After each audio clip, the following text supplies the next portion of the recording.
This is the new NEON Pro, the latest electric scooter from the kings of rental scooters, Okai. After years of being the dominant supplier for sharing scooters like Lime, Bird, and Spin, now Okai makes scooters you can own. The NEON Pro is their newest top-of-the-line commuter with more range, higher top speed, and way quicker acceleration than the base model NEON and NEON Lite. After a week of riding and testing, we're ready to see how the NEON Pro compares to our favorite commuters from Segway, Apollo, and the KQi3 Pro from New, another up-and-coming brand. The visual differences between the Neons are subtle, but these three cover a wide range of performance, weight, and price, from the entry-level NEON Lite to the long-range NEON Pro. The Pro will retail for $849, but during the initial launch, they're offering it for $799. Okai markets their NEON scooters as being safe, and we picked up on that too. The swag lights are obviously part of it, but there's more to it, including this thing. We'll show you what it does later. The biggest upgrades are the Pro comes with a 350-watt motor and a much larger battery than its 250-watt predecessors, which is why it has a higher price tag. Before getting into the results from our performance tests, a little public service announcement. We obviously really like scooters, but we're doing this because we think micromobility is the best and most fun way there is to save our planet. By subscribing, liking, and sharing our videos, you help spread the word, so please like and subscribe. It's free. The NEON Pro's tested top speed is actually faster than specified and has one of the first speedometers we've seen that slightly underestimates speed rather than overestimating like most speedometers. It shows a top speed of 20 miles per hour but sustains an ESG certified 20.5 miles per hour on flat ground. It's 11% faster than our tested top speed of the Ninebot Max and faster than some of our other favorite commuters, the Apollo Air Pro and new KQi3 Pro. That said, it's still really easy to ride. The throttle's smooth and the scooter feels stable even at top speed. Out on our range test course, the NEON Pro covered a whopping 26.8 miles, though its spec sheet says it can do as many as 50 under ideal conditions. No scooter we've tested at this price goes further. The NEON Pro even beat the range-famous Ninebot Max, which covered 21.6 miles on exactly the same test course. The NEON Pro is one quick fox. It takes only 4.8 seconds to get you from 0 to 15 miles per hour, beating the Ninebot Max by 1.2 seconds. It also beats the Ninebot Max to the top of our steep test hill by 2 seconds. Braking is just okay on this Okai, taking 17.1 feet to stop from 15 miles per hour. The only scooters in its class that the NEON Pro beats are the base model ES30 NEON and the Fluid Horizon. The plus side of the Pro's brakes, with regen up front and a single disc at the back, is that it's basically impossible to put yourself over the handlebars from braking too hard. The NEON Pro feels very solid, from the comfortable texture of the thick grips to the roomy rubber-coated deck. We also love that its ride is relatively stable, though not quite as stable as the base model NEON ES20. Something I miss from the base model NEON is the well-integrated rear suspension. The NEON Pro relies on its 10-inch tubeless air-filled tires to soak up the bumps. There's no tire pressure spec in the manual, only the max pressure spec listed on the side of the tires. The high pressure does help you get a little more range, but the ride feels a little stiff when set to the 44 PSI maximum. It took only a few minutes to get used to the firm ride, at which point I noticed that the cornering is exceptional. I found myself carving through some of the corners on the range test without even letting off the throttle. And despite this being one of the quickest scooters in its class, the throttle's still smooth, predictable, and easy to handle. In other words, anyone can ride it regardless of which performance mode they choose.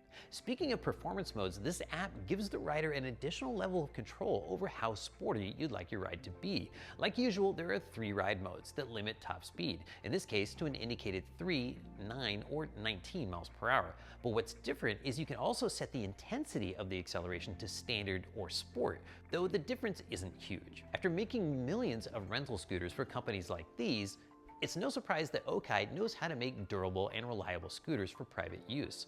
Just look at the thickness of the aluminum in this front fork, and the double-layered tubing where the stem connects to the base. The beefy rear fender has a sticker reminding you not to stand on it, but just for fun, we tested its strength by standing on it, and it passed. Both fenders provide excellent water protection, matching the relatively high IP55 water-resistant spec. We discovered it has an interesting hidden security feature we've never seen before. If you remove this plug near the bottom of the scooter, just below the charge port, it disconnects the battery from the scooter, and nobody can ride it.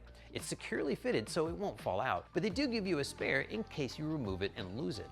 Both the security plug and charging cable are nicely sealed with an O-ring. For power, the base model NEON ES30 and NEON Pro both use Samsung 21700 battery cells, which may have a small advantage in terms of reliability and longevity, and definitely have an advantage in terms of range per pound. FYI, you won't find those cells in the smaller $500 NEON Lite. You also get a big 3-amp charger that charges the battery in just 6 hours. Ever since the Ninebot Max, tubeless tires have become ubiquitous in this class of scooter.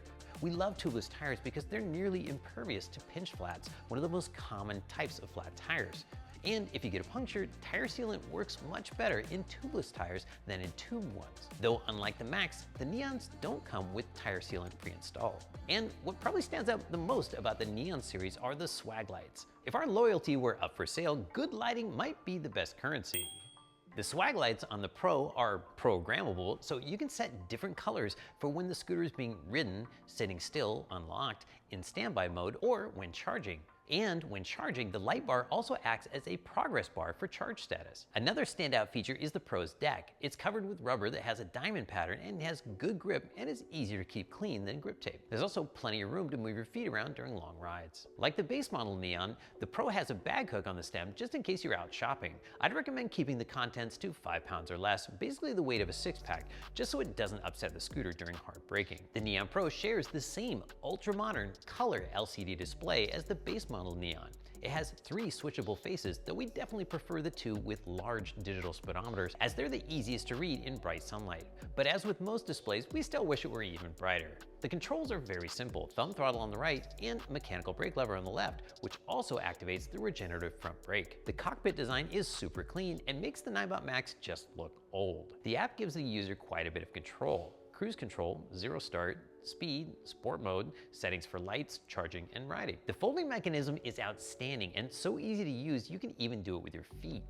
The best part about it is the way the stem automatically locks into the center position when folded. There's no hunting around for a deck hook, and when it's time to unfold, you only have to pull one lever to release the stem and lock it upright. Other than Neons, the only scooter we've seen that locks down this way is the Unagi Model 1. The Neon Pro is one of the heavier scooters in its class due to a large battery, but at an ESG certified weight of 46.2 pounds, I'd still have no problem carrying it up as many as 3 flights of stairs on a daily basis. The handlebars don't fold but are relatively narrow. We measured them at 17.6 inches wide, about an inch narrower than the Ninebot Max and almost 4 inches narrower than the new KQi3 Pro.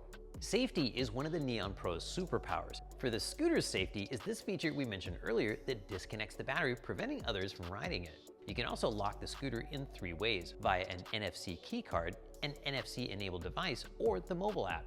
For riding safety, the Neon Pro comes with programmable swag lights for unmatched visibility, a high-mounted headlight, and a rear brake light. However, plan to get an aftermarket headlight if you want to ride fast at night. The regen-only front brake literally means it's impossible to put yourself over the handlebars when braking. And finally, a feature that gives you one more reason to wear a helmet. Okai's new helmet can be linked to the scooter via Bluetooth and, among many other features, gives you a second brake light up high where cars can see it. Pros include, it's one of the quickest and fastest scooters in its class, outstanding swag lights for safety, and they look cool too, optional Okai Bluetooth helmet, and fast, convenient stem folding and latching. Cons include, the ride's a little firm, and braking distance is longer than its peers. While you're doing your research, here are a few other scooters with similar price and performance. The Ninebot Max G30 has self-healing tires, is 4.2 pounds lighter, but has much slower acceleration and shorter range. The new KQi3 Pro has stronger braking and a better headlight, but lower top speed and a lower IP rating. The Apollo Air Pro 2022 has a smoother ride and is 8 pounds lighter, but is a slower hill climber and is the only one of the 4 to use tubed tires. The NEON Pro ES30 is easy to ride, surprisingly quick, and has gobs of range, but isn't as silky smooth as its charming, slower sibling, the ES20 Neon, with its hidden rear suspension. This is a relatively fast, long-range commuter for somebody who wants to get where they're going calmly but quickly, with just enough speed to blend with traffic when needed. Ride quality leans a little more towards utility and a little less towards joyride, but good corner carving ability means it's still a lot of fun. If you want all the safety and reliability of the NEON Pro, but don't need quite this much top speed and range, you can save a few bucks and go for the base model NEON. But if you want all that, plus a ton of raw bang for the buck, the NEON Pro is definitely worth checking out. If you find yourself with the need for this sort of range and speed, you'll find a link to the best place to buy one in this video's description below. Don't forget to like and subscribe and hit the notification bell so you'll be sure not to miss our next reviews. Here are 2 other videos we think you'll probably like.